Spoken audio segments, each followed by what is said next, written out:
સાથીઓ પ્રાર્થનાનો વખત છે, આવો રે સાથીઓ પ્રાર્થનાનો વખત છે, ભક્તિ થકી શક્તિ મળે ઈસુ દે છે, ભક્તિ થકી શક્તિ મળે ઈસુ દે છે.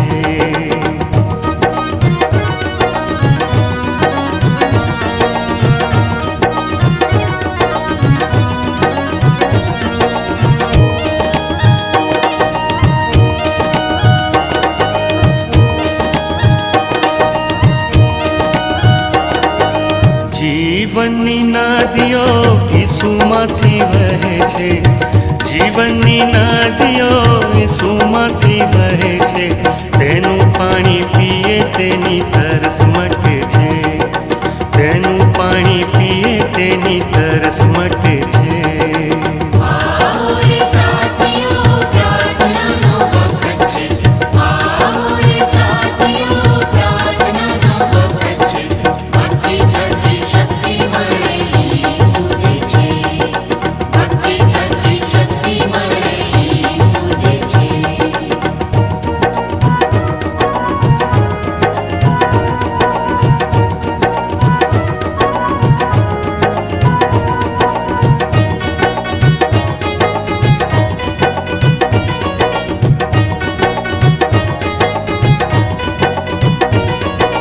જીવનની રોટલી આકાશમાંથી આવી છે, જીવનની રોટલી આકાશમાંથી આવી છે, તેને ખાધે ભૂખ ભાગે મન ધરાશે, તેને ખાધે ભૂખ ભાગે મન ધરાશે.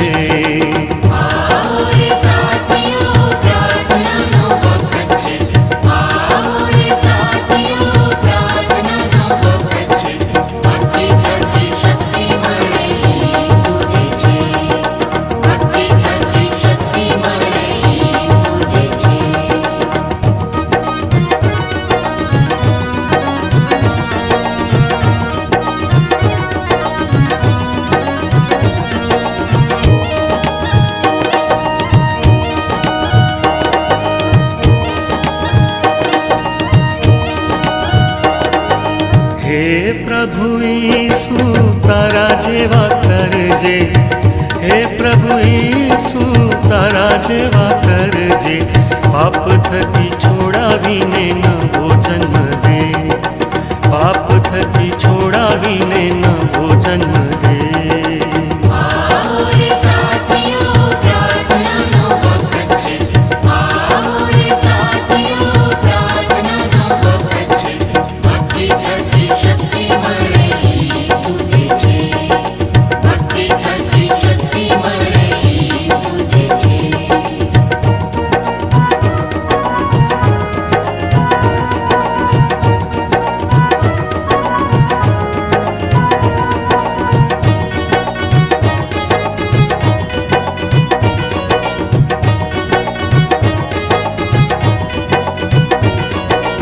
ઈશ્વરને સ્તવો મને મળી મુક્તિ, ઈશ્વરને સ્તવો મને મળી મુક્તિ, મારા ખ્રિસ્તે તેના રક્તે તારો પાપથી, મારા ખ્રિસ્તે તેના રક્તે તારો પાપથી.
धरणी में तूने जन्म दिया यीशु, क्रूस पे हुआ बलिदान, क्रूस पे हुआ बलिदान।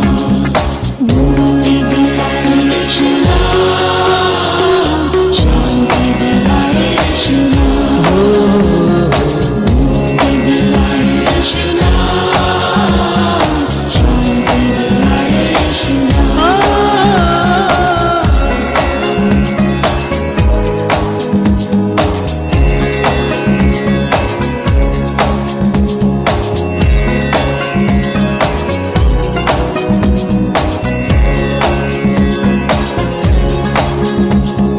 क्रूस पर अपना खून बहाया, क्रूस पर अपना खून बहाया, सारा चुकाया दाम, सारा चुकाया दाम।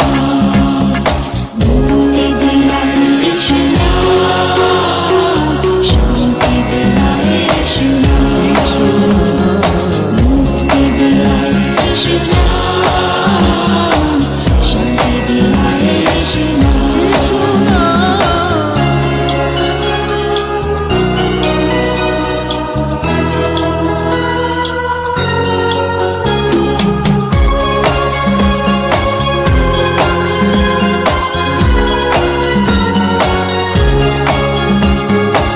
यीशु दया का बहता सागर, यीशु दया का बहता सागर, यीशु है दाता महान, यीशु है दाता मुक्ति दिलाए यीशु नाम, शांति दिलाए यीशु नाम, मुक्ति दिलाए यीशु नाम, शांति दिलाए यीशु नाम।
રહેજો સંગાથ મારા હે પ્રભુ.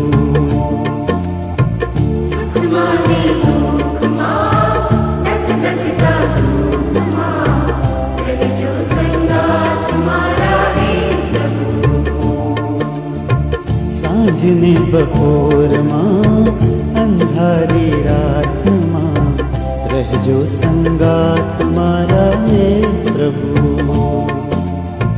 સાંજને બપોરમાં અંધારી રાતમાં રહેજો સંગાથ મારા હે પ્રભુ. રહેજો સંગાથ મારા હે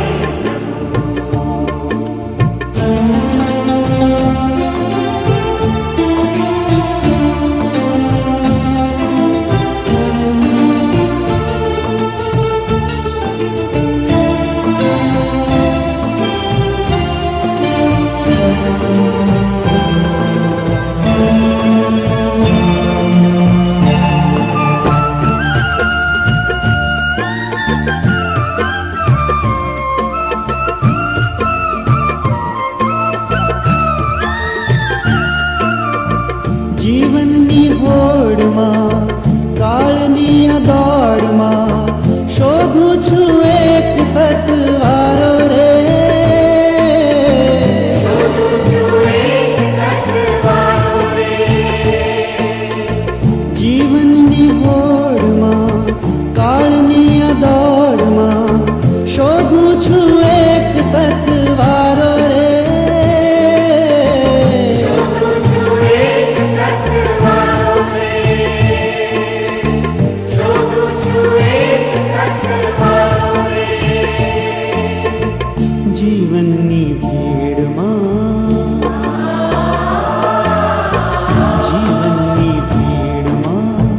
કાળજાની કોરમાં રહેજો સંગાથ મારા હે પ્રભુ. જીવનની ભીડમાં કાળજાની ઘોરમાં રહેજો સંગાથ મારા હે પ્રભુ. સુખમાં ને દુઃખમાં ધકધકતા ધૂપમાં રહેજો સંગાથ મારા હે પ્રભુ. સુખમાં ને દુઃખમાં ધગધગતા ધૂપમાં રહેજો સંગાથ મારા હે પ્રભુ. રહેજો સંગાથ મારા હે પ્રભુ.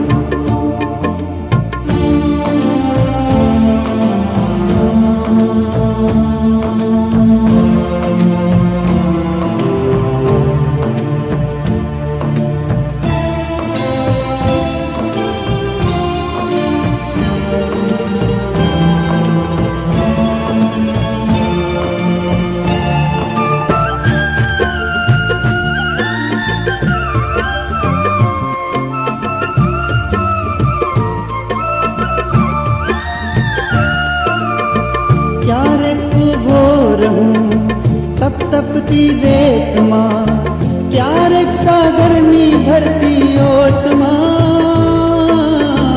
ક્યારેક સાગરની ભરતી ઓટમાં. ક્યારેક ઉભો રહું તપ તપતી રેતમાં, ક્યારેક સાગરની ભરતી ઓટમાં. ક્યારેક સાગરની ભરતી ઓટમાં.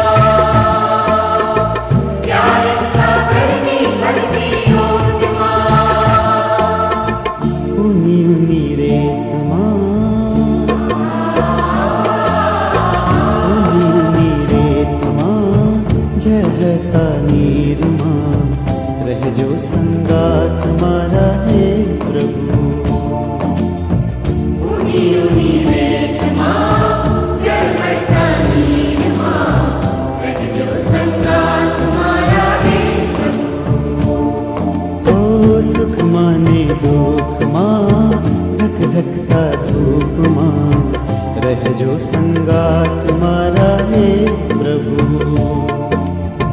સુખમાં ને દુઃખમાં ધગધગતા ધૂપમાં રહેજો સંગાથ મારા હે પ્રભુ. રહેજો સંગાથ સંગાથ મારા હે પ્રભુ, રહેજો સંગાથ મારા હે પ્રભુ, રહેજો સંગાથ મારા હે પ્રભુ, રહેજો સંગાથ મારા હે પ્રભુ, રહેજો સંગાથ મારા હે પ્રભુ, રહેજો સંગાથ મારા હે પ્રભુ.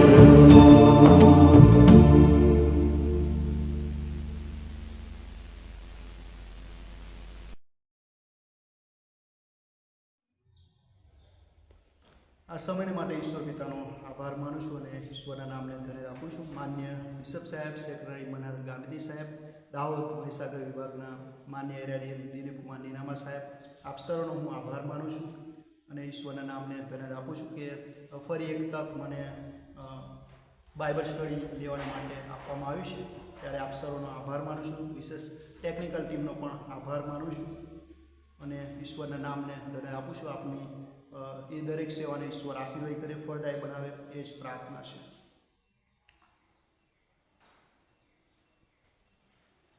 આ સમયે આપણે ઈશ્વરના વચનો વાંચીને સાંભળીએ. ફિલિપિયોનો પત્ર તેનો 3 અધ્યાય અને 17 થી 21 કલમ. ફિલિપિયોનો પત્ર 3 અધ્યાય 17 થી 21 કલમ. ઈશ્વરનું વચન આપણને આ પ્રમાણે કહે છે: ભાઈઓ, મારું અનુકરણ કરો અને અમે જે નમૂનો તમારી આગળ મૂકીએ છીએ તે પ્રમાણે જેઓ ચાલનારા છે તેઓ પર લક્ષ્ય રાખો. કેમ કે એવી રીતે ચાલનારા ઘણા છે કે જેઓના વિશે મેં ઘણીવાર કહ્યું ને હમણાં પણ રડતા રડતા કહું છું કે તેઓ ખ્રિસ્તના વધસ્તંભના શત્રુઓ છે. વિનાશ તેઓનો અંત, ઉદર તેઓનો દેવ અને શરમમાં તેઓનો અભિમાન છે. તેઓ સાંસારિક વાતો પર ચિત્ત લગાડે છે, પણ આપણી નાગરિકતા આકાશમાં છે. ત્યાંથી પણ આપણે તારનારની એટલે પ્રભુ ખ્રિસ્તની રાહ જોઈએ છીએ. તે જે સામર્થ્યથી સર્વને પોતાને આધીન કરી શકે છે તે પ્રમાણે આપણી અધમસ્થામાં શરીરનું એવું રૂપાંતર કરશે કે તે તેના મહિમાવાન શરીરના જેવું થાય. ત્યાં સુધી ઈશ્વર તેના આપેલા વચનો આશીર્વાદ કરે. આમીન. વચનોમાં જતાં પહેલાં આપણે પ્રાર્થનામાં જોડે પ્રાર્થના કરીએ. અમારા જીવિત અનુગ્રહકારી ઈશ્વર પિતા, અમે સ્તુતિ કરીએ, તમારા નામને ધન્યવાદ આપીએ છીએ.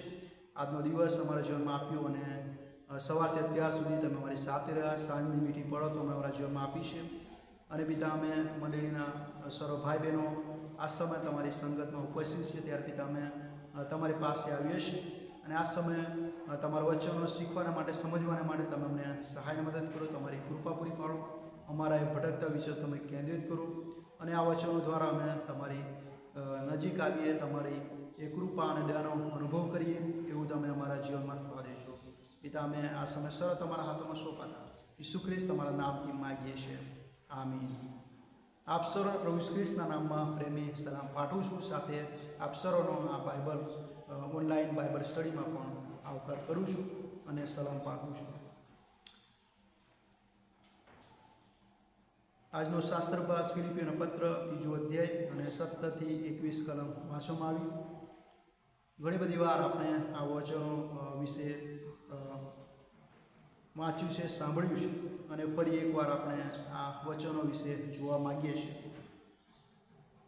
ફિલિપિયોનો પત્ર એ આનંદનો પત્ર છે અને આ પાઉલ પેરીદે એ જેલમાંથી લખ્યો છે અને આ પત્ર દ્વારા એ મંડળીના લોકોને દરેક સંજોગો, પરિસ્થિતિમાં એ ટકી રહેવાના માટે હિંમત બળ આપે છે અને વિશેષ એ દરેક સંજોગો, પરિસ્થિતિમાં આનંદ કરવાનું એ આપણને જણાવે છે.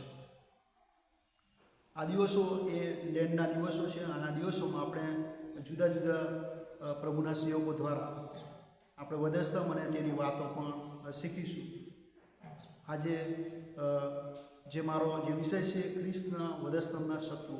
ખ્રિસ્તના વધસ્તંભના શત્રુ. યહૂદીઓ માટે વધસ્તંભનું મરણ એ શરમજનક હતું, કારણ કે દેવે કહ્યું હતું કે જે કોઈ ઝાડ પર ટંગાયેલો છે તે શાપિત છે. પુનઃનિયમ 21, 22 અને 23 કલમ અને ગલાતી 3 અને 13મી કલમ. ઈસુના સ્વર્ગીય રાજ્યના અત્યારે ઘણા ચાહકો છે, પણ એમના ક્રૂસ ઉઠાવનારા થોડા જ છે. ક્રૂસમાં એ તારણ છે, ક્રૂસમાં જીવન રહેલું છે, ક્રૂસમાં શત્રુઓથી રક્ષણ મળે છે, ક્રૂસ એ સ્વર્ગીય મધુરતા છે, મનની શાંતિ છે, ક્રૂસ આત્માનો આનંદ છે અને સદ્ગુણોનો એ ભંડાર છે અને પવિત્રતાની એ પરિપૂર્ણતા છે. એમ ક્રૂસ એ આપણા માટે એ ઘણો અગત્યનો છે. એ બાબત આપણે જોઈએ છીએ. ક્રૂસ સિવાય બીજા કશામાં આત્માનો ઉદ્ધાર નથી કે તેની શાશ્વત જીવનની આશા. ઘણા લોકોને આ સૂત્ર કઠિન લાગે છે. સ્વનકાર કર, તારો ક્રૂસ ઉઠાવ અને ઈસુને પગલે ચાલ. ઘણા લોકોને આ સૂત્ર કઠિન લાગે છે. સ્વનકાર કર, તારો ક્રૂસ ઉઠાવ અને ઈસુને પગલે ચાલ. દુઃખ તમારા જીવનમાં આવે ત્યારે ઈસુએ ક્રૂસ તમારા પર મોકલ્યો છે એમ માનીને તેનો સ્વીકાર કરો. અહીં પાઉલ પોતાના જીવનનો અંગત નમૂનો આપે છે. એક આદર્શ જીવન, નમૂનારૂપ જીવન એ કેવું હોવું જોઈએ એ મંડળીના લોકોને એ બતાવે છે અને એ પ્રમાણે જીવન જીવીને એ જણાવે છે. એ બાબત પણ આપણે જોઈએ છીએ. પ્રથમ પ્રભુની મંડળીને લોકોને સતાવનાર, દુઃખ આપનાર અને તેઓના પર દોષ મૂકનાર આજે પ્રભુની પાસે આવે છે, ખ્રિસ્તને આધીન થાય છે. અહીં પોતાના જીવનનો એ ઉત્તમ નમૂનો આપે છે અને પોતાના જીવનને અનુસરવાનું એ કહે છે. જેમ હું ચાલું છું તેમ તમે ચાલો, મારો નમૂનો લો, મારું અનુકરણ કરો. અમે જે પ્રમાણે ચાલીએ છીએ તે પ્રમાણે ચાલવાને લક્ષ્ય રાખો. જૂના કરારમાં ઉત્પત્તિ 5:21 હનોકની વાત લખવામાં આવી છે. હનોક એ 300 વર્ષ દેવની સાથે ચાલ્યો. વાલાઓ, એ ઈશ્વરની સાથે ચાલવાનું જીવન આપણે એનું જોઈ શકીએ છીએ. ઈશ્વરની સાથે વિશ્વાસુપણે અને એ પવિત્ર ધોરણને સાચવીને એ પ્રમાણે એ ચાલે છે એ આપણે જોઈ શકીએ છીએ.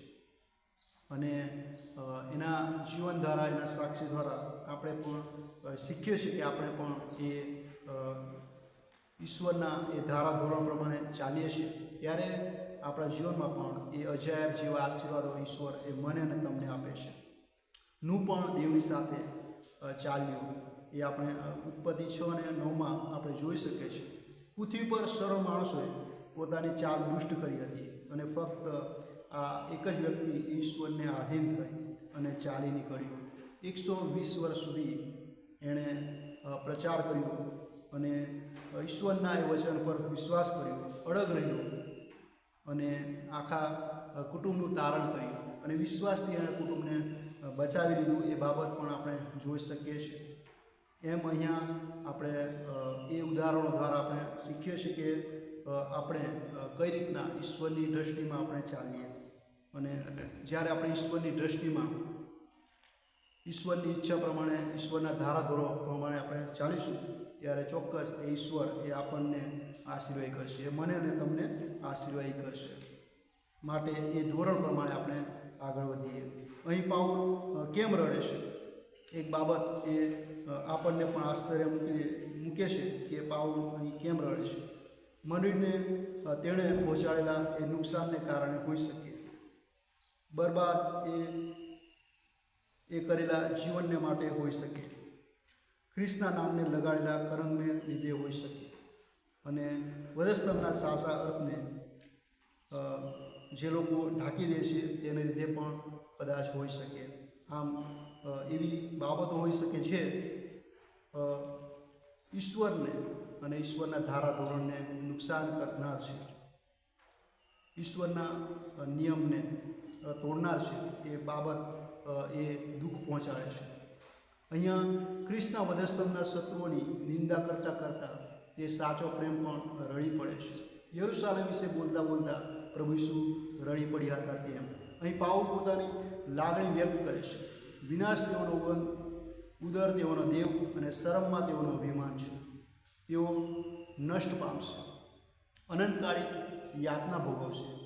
ઉદર તેઓનો દેવ એટલે કે પેટ, સ્ટમકની વાત કરવામાં આવી છે. સ્ટમક, પેટ એ ઈશ્વર છે.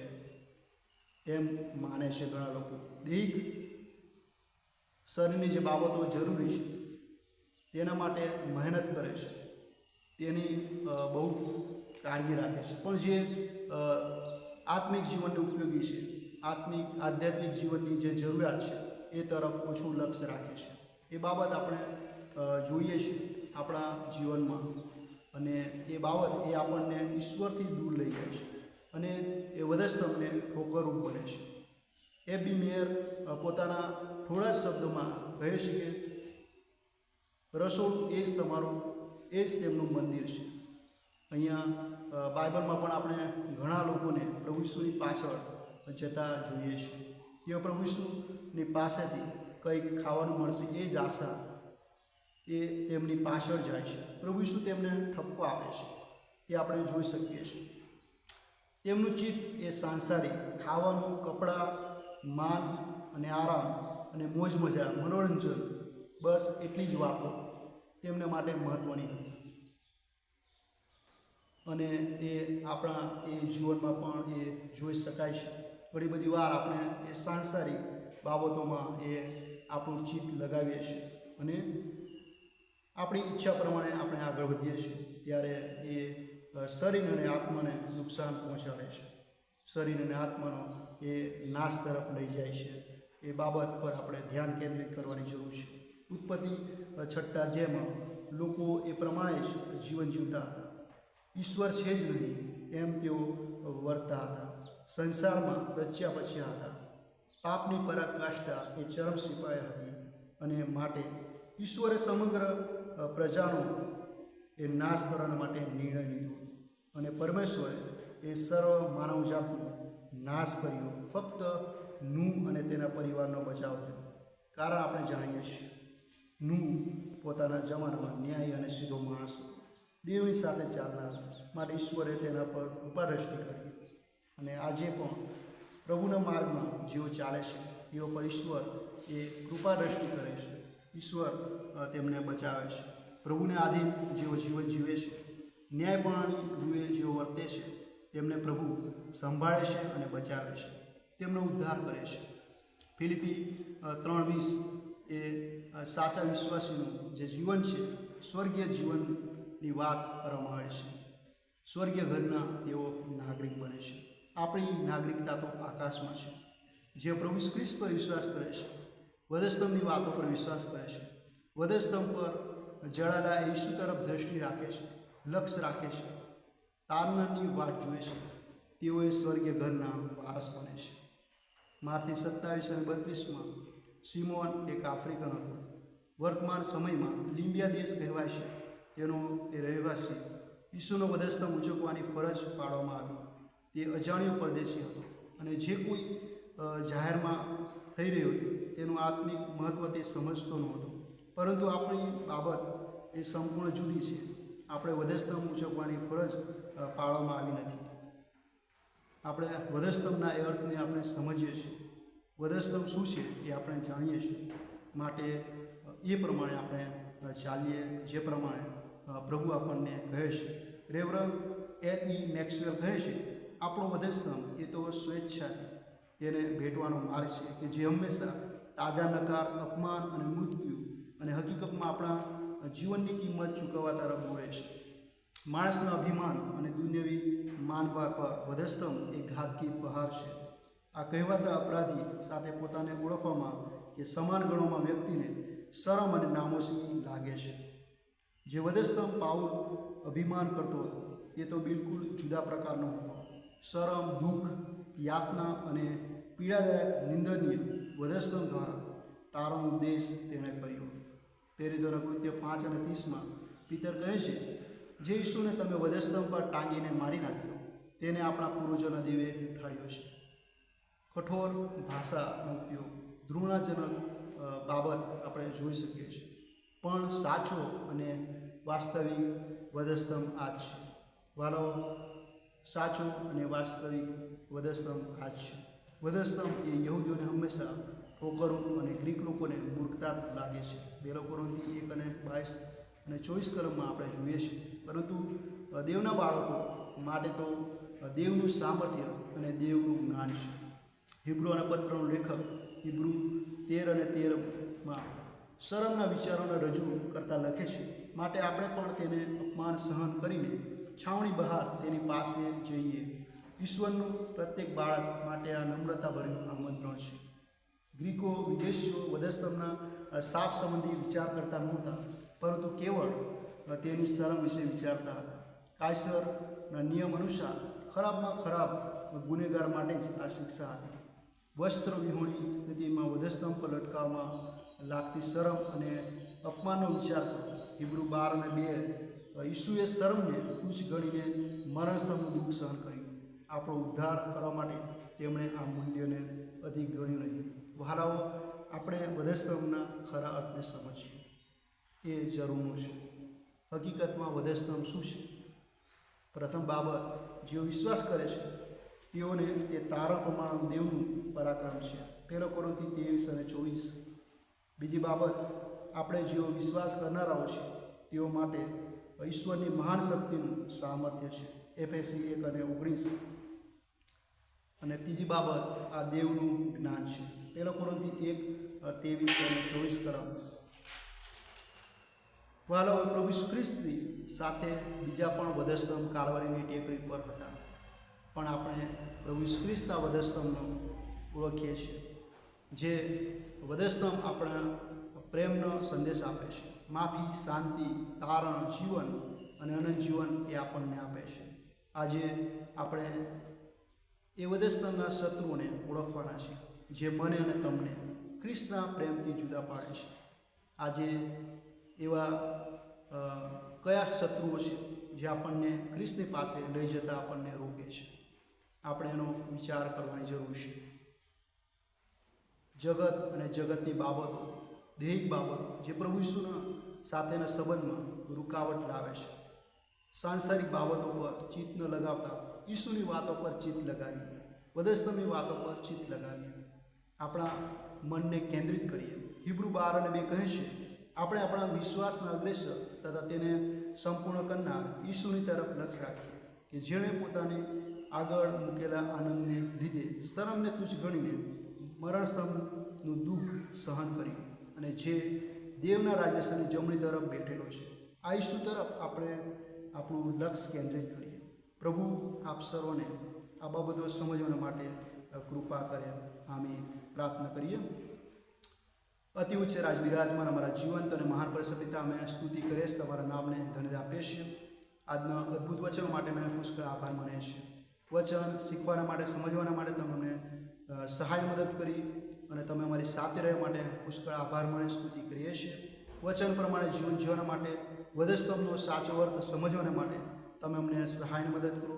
આ પિતા, અમે એ મૂર્ખ ન બનીએ, પરંતુ અમે બુદ્ધિમાન બનીએ અને તમારું જ્ઞાન અને તમારું ડાપણ અમે સંપાદન કરતા અમે તમારામાં આગળ વધીએ એવી કૃપા તમે રાખવા દેજો. વધસ્તંભની વાતોને અમે વધુ સારી રીતે આ દિવસોમાં સમજીએ, અમારા જીવનમાં લાગુ કરીએ અને પિતા તમારી ઈચ્છા અનુસાર ચાલનાર અમે તમારા પ્રિય બાળકો બનીએ એ માટે તમે અમને સહાયની મદદ કરજો. આ પિતા, અમે મંડળી તરીકે તમારી પાસે આવીએ છીએ અને પિતા તમારી પાસે સહાયની મદદ માગીએ છીએ. તમે અમારી સાથ રહેજો અને અમારા દોરનાર બનજો. અમે આ સમય સર્વ તમારા હાથમાં સોંપાતા ઈસુ ખ્રિસ્ત તમારા નામથી માગીએ છીએ. આમીન.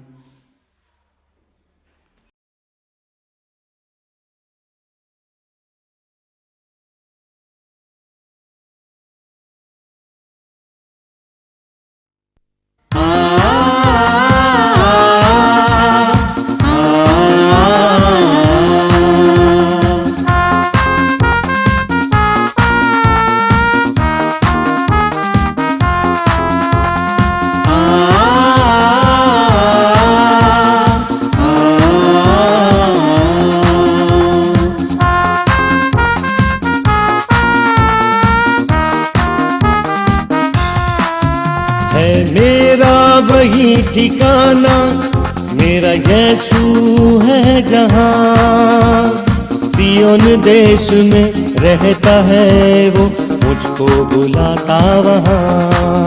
है मेरा वही ठिकाना, मेरा यीशु है जहाँ, सियोन देश में रहता है वो, मुझको बुलाता वहाँ। ठिकाना।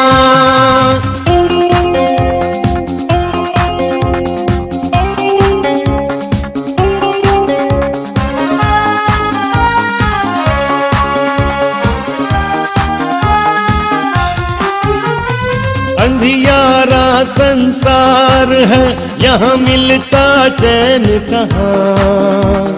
झिलमिल करते तारे चमक रहे हैं वहाँ।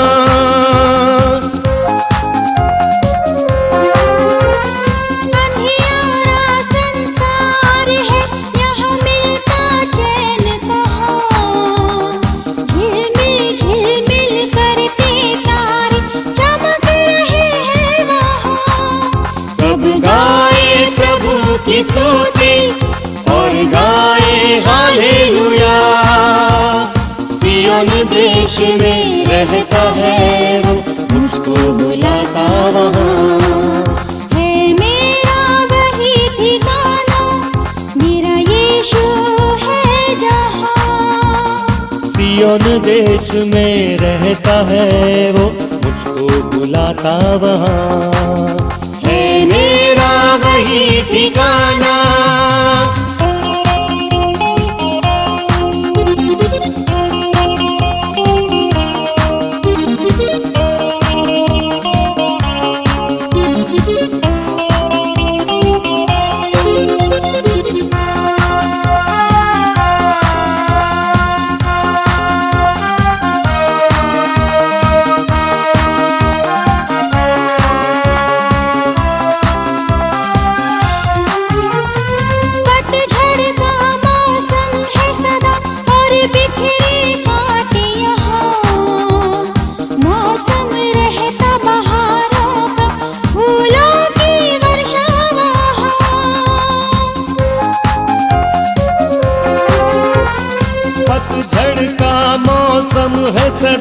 और बिखरे कांटे यहाँ, मौसम रहता बहारों का, फूलों की वर्षा वहाँ। खुशबू वहाँ है प्यार की, है शांति कैसी वहाँ।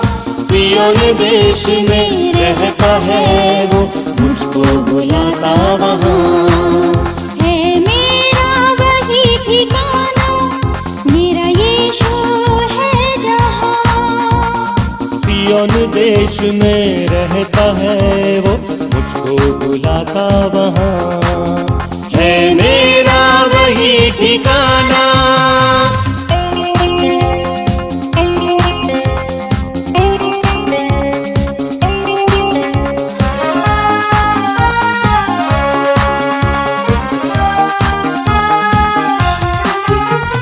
सोने के सिंहासन पर मेरे प्रभु विराजे हैं। दाहिने हाथ पे उनके मेरे यीशु विराजे हैं।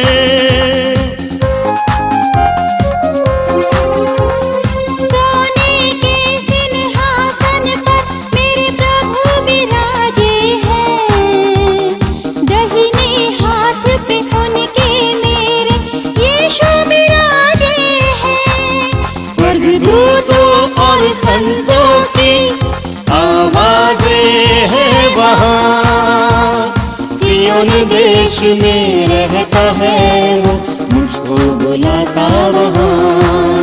है मेरा वही ठिकाना, मेरा यीशु है जहाँ। सिय्योन देश में रहता है वो, मुझको बुलाता वहाँ। सिय्योन देश में रहता है वो, मुझको बुलाता वहाँ। सिय्योन देश में रहता है वो, मुझको बुलाता वहाँ।